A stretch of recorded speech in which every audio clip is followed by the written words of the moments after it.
Bisa Koespedia yang jadi paham, hari ini kita mau ngobrol santai Koespedia di Blitar sama Bapak Agus Rianto yang namanya tuh udah sangat luar biasa dikenal khususnya Kota Blitar dan Jakarta. Enggak khususnya Kota Blitar ya, di Jakarta juga, di asosiasi juga. Karena Bapak Agus Rianto sendiri itu adalah juri senior APKI, juga ini pengepul, pengepul. Kenapa sih pengepul? Jadi ikan yang udah susah banget dijual gitu, pasti orang-orang larinya ke Pak Agus. Kenapa? Karena Pak Agus itu udah senior, jadi ikan yang nggak ada bakat jadi bakat. Bakat apa coba ya kan? Halo, apa kabar Pak? Halo Mbak, ya. Sehat Pak? Alhamdulillah. Santai-santai nih ya? Santai saja. Ya, lagi santai juga kita ngobrol santai nih. Ngobrol enak, santai saja. Nih Pak, ngomong-ngomong adem banget ya Blitar ya? Iya, lumayan. Lumayan. Iya. Bersih juga. Ya. Terutama yang sangat membanggakannya lagi, kotanya ikan koi. Ikan koi, betul. Nggak ngalah-ngalahin Jepang ya? Ya, ini Jepangnya Indonesia. Jepangnya Indonesia, betul-betul. Pak, ayo dong ceritain dong sejarahnya atau apanya bisa berdirinya begitu kuat, khususnya ikan koi sendiri ya di Kota Blitar. Oh iya. Jadi cerita dari awal, kebetulan saya cuma mungkin lebih senior dari saya banyak. Ini yang cerita yang saya tahu dari 98. Itu termasuk perjuangan saya pribadi. Mungkin bisa untuk mencatat sejarah biar teman-teman ini yakin bahwa koi itu juga ada benefitnya lumayan. Dulu ya, saya waktu krisis 98 sebetulnya saya cuma coba-coba koi ini dulu. Tidak terus saya hobi atau saya petani langsung, bukan. Cuma coba-coba. Waktu itu udah kerjaan semua sulit, kita bengong di belakang itu tahu ada, loh ikan kok merah putih kok bagus. Setelah itu kita amati, kita coba-coba, akhirnya coba biara sedikit. Nah itu kok bisa jalan lah, kok dijual kok masih kembali muda, kok masih ada ikan, ada lah, itulah di situ. Akhirnya saya terus saya berjuang sampai kapanpun kayaknya koi ini prospek. Ya. Nah, prospeknya bagus ya. Bagus. Ya.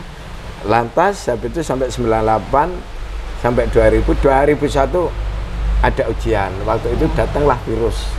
Virus apa tuh? Nah, virus waktu itu 2001 2002 ikan banyak mati. Oh ya, apa tuh virus itu kalau inget Pak? Masih inget nggak virusnya apa? Itu apa ya? Lupa inget ya virusnya, ya kayak jamur insang itu semua di sawah habis, itu nggak bisa. Habis ya? Habis karena pertama kali masuk kita panik, nggak bisa nggak bisa menanggulangi ya? Nggak bisa karena sekian banyak ikan. Terus bagaimana kita? Itulah ujian terbesar di Indonesia waktu itu. Akhirnya habis itu ya kita tetap jalan terus, pokoknya berusaha. Ini Pak, ini kan ujian besarnya tuh ya pas ada virus ya. Iya. Kaget dan Bapak sendiri, termasuknya orang-orang di Blitar juga, petani-petani koi juga nggak tahu harus berbuat apa kan? Betul. Ini gimana cara bangkitnya kembali itu seperti apa? Cara bangkitnya yaitu dari situasi yang kayak begitu kita terus berjalan. Lama makin tahun terus grafiknya itu nggak ada menurun, naik terus. Mungkin sampai sekarang ini baru tahun 2002 ini yang ini kayaknya menurun lagi. Ya itu waktu itu gampangnya itu tahun 2004 sampai 2015 itu masih lumayan itu karena satu pedagang belum begitu banyak. Lah itu bersaingnya tidak begitu ketat. Bersaingnya tidak begitu ketat ya? Iya.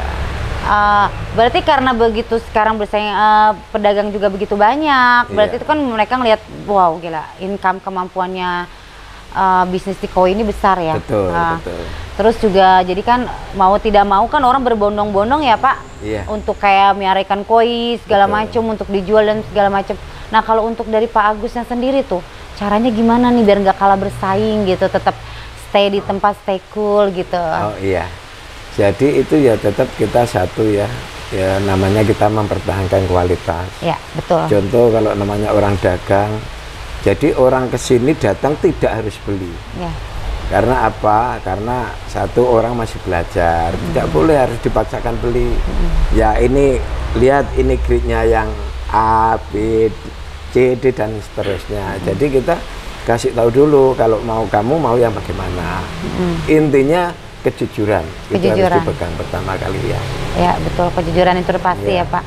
Kejujuran. Tapi manusia sulit sekali berjujur. Betul. Pak Agus, jadi kira-kira udah berapa puluh tahun nih? Dari 98 sampai sekarang 22 tahun ya, lebih ya kayaknya. Lebih. Bapak tahu nggak, 98 saya masih sangat kecil loh Pak. Iya. Luar biasa, sekarang saya jadi hostnya Koispedia. Kasusnya 98, mulai 98, krisisnya 98, saya masih sangat kecil, imut, masih belum ngerti apa-apa. Jalan masih diteng-teng. Tiba-tiba sekarang jadi hostnya Koi. Ya. Pak Agus, ada nggak sih kayak misalnya tuh ngerasa sedih banget ya? Pasti kan setiap perjalanan itu proses itu kan ada sedihnya, nggak mungkin senang terus ya. Iya. Tadi kan juga sedihnya udah diceritain tuh 98 sama yang kena virus itu ya. 2001. Nah, ada nggak perasaan senengnya gitu? Kalau senengnya ya itu tadi namanya pedagang ya. Ya tentunya kalau banyak tamu, banyak yang belanja baru senang.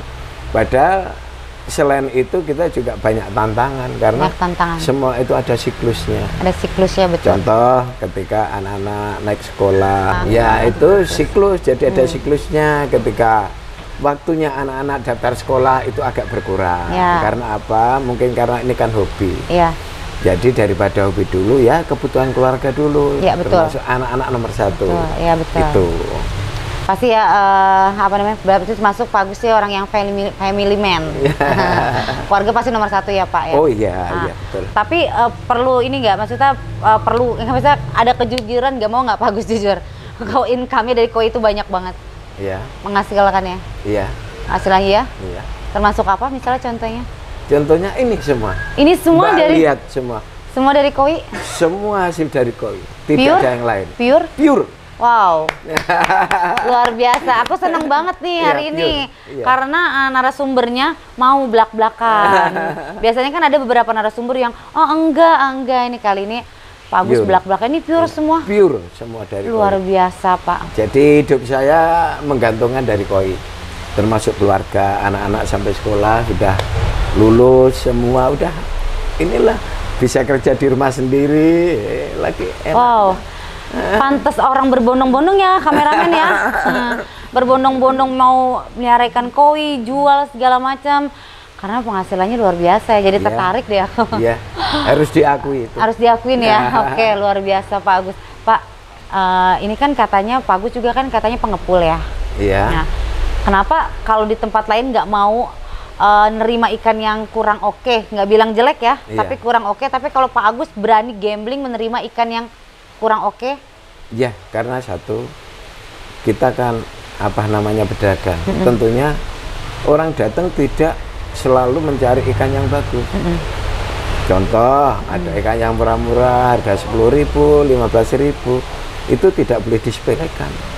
Karena satu orang belanja 50 ekor itu sudah berapa nilainya? Oh iya betul. Jadi kita tidak boleh meskipun kita punya nama saya harus ikan kualitas, itu kalau saya nggak ada.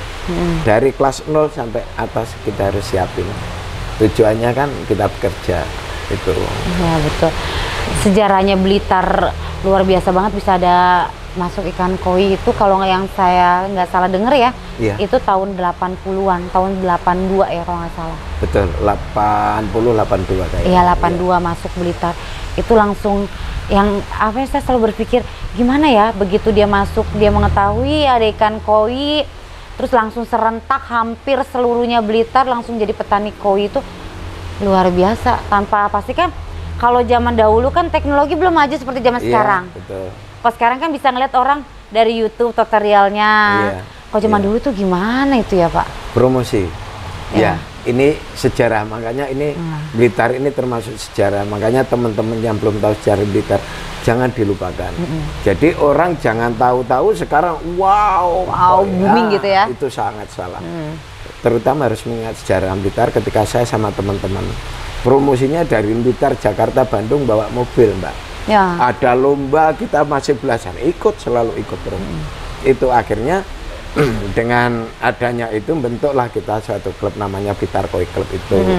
Lah, Blitar Koi Club ini termasuk sejarah yang mendirikan APKI. Jadi makanya di sini ini sejarah. Sampai kapanpun Blitar itu tidak bisa dilupakan. Iya. Ini. Iya, betul. Iya. Bukan karena apanya, tapi sejarahnya para pemirsa SPD yang awam. Iya. Prosesnya, sejarahnya ya Pak ya. Iya. Tapi kan gini Pak, kita balik lagi nih ya, kan karena zaman dahulu itu kan teknologi belum maju. Iya. Misalnya ada show kowi di Cirebon, cara ngasih tahu ke Blitarnya tuh via apa? Telepon rumah ya? Iya, telepon rumah. Oke, telepon rumah. Iya, kalau zaman sekarang kan orang di Jakarta, di Jogja juga bisa tahu ya lewat media sosial. Betul. Berarti itu menemui kesulitan-kesulitannya, wah. Luar biasa. Luar biasa ya perjuangannya ya. Iya. Itu. Wow, keren banget, luar biasa perjuangannya. Dan sampai detik hari ini masih berdiri, dan salah satunya aku merespek Pak Agus Rianto, thank you so much ya. Karena kenapa aku bilang Bapak salah satu narasumber yang berani mengatakan saya hidup dari koi sampai hari ini. Iya. Iya, betul. Berani bahkan mengakui. Kalau boleh dibilang kontrak mati ya. Kontrak mati. Iya, karena apa? Usia saya sudah berapa? Ya. Hampir 60, tinggal berapa tahun lagi. Ya. Ya terus ya ke anak-anak lah, yang penting anak-anak udah lulus, udah kerja. Lah inilah hasil saya selama ini. Hah, seriusan 60? Serius. Wow, awet muda ya. Tahu nggak sih para pemirsa, karena kenapa ikan koi itu bisa healing? Setuju nggak sih Pak? Setuju. Setuju ya? Dengar suara gemercik airnya, ngeliat keindahan warnanya, kesabaran membesarkannya, ya kan? Iya. Itu termasuknya bisa, kalau aku sih ngaco banget sih, nggak jadi kesabaran itu. Pelatih kesabaran ngaco itu, nggak semua orang bisa. Iya, betul. Terus luar biasa Pak, aku lihat juga ada koleksi-koleksi tadi, kaos-kaos selama jadi juri ya. Iya, betul. Jadi ngomong-ngomong, jadi juri udah berapa puluh tahun nih Pak? Udah lama ya. Nah, ini sejarah. Ini yang orang belum tahu ya. Saya pertama kali juri sama Kois malah. Itu waktu Pak Karomul. Jadi ini orang belum tentu tahu bahwa Pak Agus itu dulu, loh, kita bersama sama itu Kois dulu. 2006 itu ada. Ada buktinya itu. Oke. Bisa dilihat ya. Nanti timnya Kois PD akan kasih lihat nih. Ya, ini sejarah, ini bukan dibikin-bikin. Ini pertama kali kolaborasi live touring lah ya, bersama Koispedia. Ini bukti, bukti ya, bukti nyata. Kita taruh di sini ya, para bisa. Keren banget ya. Iya. Berarti udah lama banget ya. Ya, lumayan. Makanya kenal semua sama teman-teman itu Kois semua. Iya. Berarti sekarang nih kesibukannya hanya diem-diem di rumah. Iya, ngurusin ikan. Ngurusin ikan, kadang ke sawah. Kita juga ternak. Ternak di sawah ada? Ternak juga ada. Boleh nggak sih aku diajak ke ternaknya Pak Agus? Ada, tapi jauh. Oh, jauh. Nggak ya, di sini ya. Tempatnya. Nanti lokasinya lain kali. Oh iya, next ya. Iya. Para pemirsa Koispedia yang jadi paham, kita pengen tahu nih ya legendnya Blitar nih, legend nih. Bisa dibilang dikategorikan legend dong Pak. Nah, legend, pengepul juga, yang orang takut terima ikan yang nggak bagus, Pak Agus terima dengan berlapang dada. Dijadiin bakatnya apa tuh Pak? Yang pasti bukan nyanyi kan? Ya, hiburan aja. Hiburan aja ya Pak, luar biasa ya. Berarti gambling banget ya, gamblingnya tapi gambling yang menghasilkan. Iya. Luar biasa banget itu ya Pak. Cara ngelatihnya gimana sih Pak? Gambling yang malah ini menghasilkan. Ya sebetulnya jam terbang ya, kebiasaan ya kalau koi itu kebiasaan. Karena kalau belum terbiasa main koi, kadang-kadang ikan mati dia udah stres duluan. Nah, padahal enggak begitu. Ya memang itu karena apa? Nyawa ya, kita nggak bisa bikin. Harusnya kalau benar-benar kita hobi ya sudah, mati kenapa lah itu dicari penyebabnya. Iya betul, cari penyebabnya. Itulah yang membuat kita bisa sadar dan sabar. Itu belajar dari situ. Iya betul, dicari penyebabnya apa, besok jangan terjadi lagi. Nah itu. Ada nggak Pak, mau ini kan Pak Agus kan legend nih, ada nggak pesannya gitu buat para pemula yang yang bukan pemula juga, sudah di pertengahan gitu, tips-tipsnya gitu? Ya, untuk pemula kalau mau main koi ya benar-benar main koi, jadi jangan setengah-setengah. Contoh terutama fasilitas, kalau mau main koi fasilitas nomor 1. Ya nggak bisa kita main koi nggak ada kolam, nggak bisa. Kalau cuma apa ya istilahnya di tempat lain loh, nanti Ya kalau ikan laku nggak laku dia akan kurus. Oh gitu. Lah kalau kita ikan nggak laku masuk kolam kita kasih makan gemungkin sampai besar tetap laku. Tetap laku ya. Tetap laku. Walaupun nggak menang pun tetap laku ya. Tetap laku. Iya. Nah, Pak Agus. Iya. Berhubung Pak Agus tuh kan udah sangat sesepuh lah kalau aku bilangnya nih.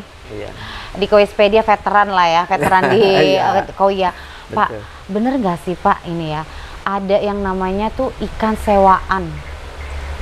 Ya, ya mungkin kali ini ya makanya ini kita perlu diketahui teman-teman ya.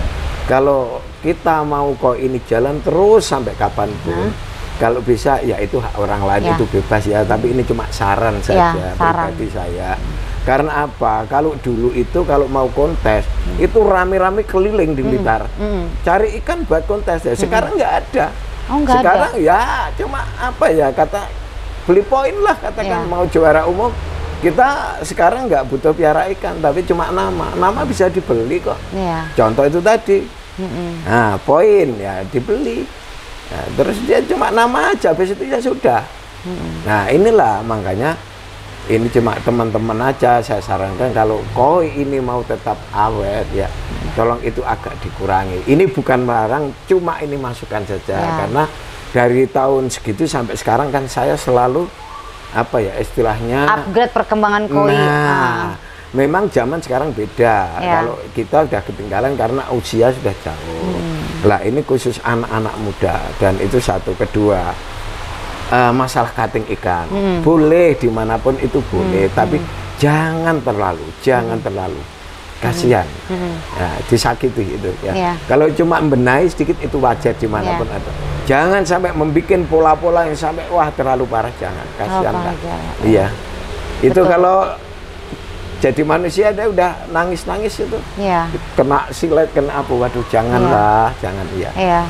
Itu bagus banget para pemirsa Koispedia yang jadi paham. Jadi kita harus walaupun dia bukan manusia tapi sama makhluk hidup ya. Apalagi kalian yang merasa mencari duitnya di situ, mencari juaranya di situ. Tentunya kalau sudah juara kan ujung-ujungnya apa sih ya Pak? Income, cuan, bener nggak Pak? Jadi tolong perlakukan apapun dengan baik dan hasilnya baik. Berarti Pak Agus nih ya, udah denger nih ya kalau yang ikan disewain, dimenang nih, ikan ini menang. Wah, aku sewa ikan menang kemarin dong buat dilombain di ini, pernah denger berarti tempat, ya? Pindah tempat ya, nggak setuju lah ya? Ya, kurang setuju ya, bukan melarang ya. Tapi bukan melarang saya, tapi kurang setuju untuk itu. Karena mengingat masih jauh kita ke depan. Iya. Gitu. Takutnya nanti dengan adanya seperti itu, koi akan meredup. Iya, sekarang mulai. Ya. Koi meredup kan berarti kan merugikan kalian sendiri ya Pak? Semua betul. Merugikan semuanya sendiri. Buat apa yang udah dipertahankan tiba-tiba meredup, bener nggak? Betul. Itu ada lagi mau disampaikan Pak? Sebagai legendnya Blitar nih, yang pertama kali koi sebagai kota Blitar, kotanya koi yang ada di Indonesia. Ya, tetap semangat untuk semua penghobi maupun petani, terutama breeder. Tetap semangat, jangan putus asa. Yang putus asa. Iya. Caranya gimana biar nggak putus asa coba Pak? Terus, saya juga pengen denger. Iya, supaya nggak putus asa. Kalau mati ya itu tadi. Ya, kenapa masalahnya? Dicari sampai ketemu, baru nanti kalau jam terbang udah lama, mati udah biasa kok. Itu cuma itu. Ya benar, karena itu nyawanya yang ngisi juga. Betul, para pemirsa Koispedia menjadi paham. Kali ini kita dapat pelajaran ya bahwa apapun sesuatu ya Pak, dengan sabar, dengan hati yang tulus ya Pak, menghasilkan income yang luar biasa seperti Pak Agus Rianto. Wow ya kan. Terus juga untuk semua sebaiknya kita melihara ikan dengan sepenuh hati kembali lagi agar tidak perlu ada penyewaan ikan untuk mendapatkan juara. Kalau kalian masih ingin terus mendapatkan perekonomian yang bagus, karena kan selama ini kan perekonomiannya bagus, khususnya Blitar ya, di masa-masa Covid pun tetap perekonomiannya bagus, berputarannya bagus. Jangan karena kesalahan sedikit saja untuk mendapatkan kemenangan akhirnya semuanya berantakan, betul Pak? Betul. Ya. Terima kasih banyak Bapak Agus Rianto Koispedia mewakili dengan segala kerendahan hati. Terima kasih. Terus ngobrol-ngobrol santainya juga banyak manfaatnya. Thank you Pak. Terima kasih. Para pemirsa Koispedia yang jadi paham, Dominic mundur diri dulu. Jangan lupa nanti kita akan bikin ini ya captionnya sejarahnya koi-nya Indonesia itu Kota Blitar, awal mulanya, perjuangannya, dan ini salah satunya narasumber yang berani mengatakan saya hidup dari Kowi. Dominika mengucapkan undur diri dulu. Mohon maaf apabila ada kata-kata yang salah, dan mohon maaf juga apabila Dominik cinta kalian lahir dan batin. Jangan lupa untuk di komen, di share, di subscribe ya kan. Kowispedia yang awam jadi paham ya kan. Sampai ketemu di video berikutnya.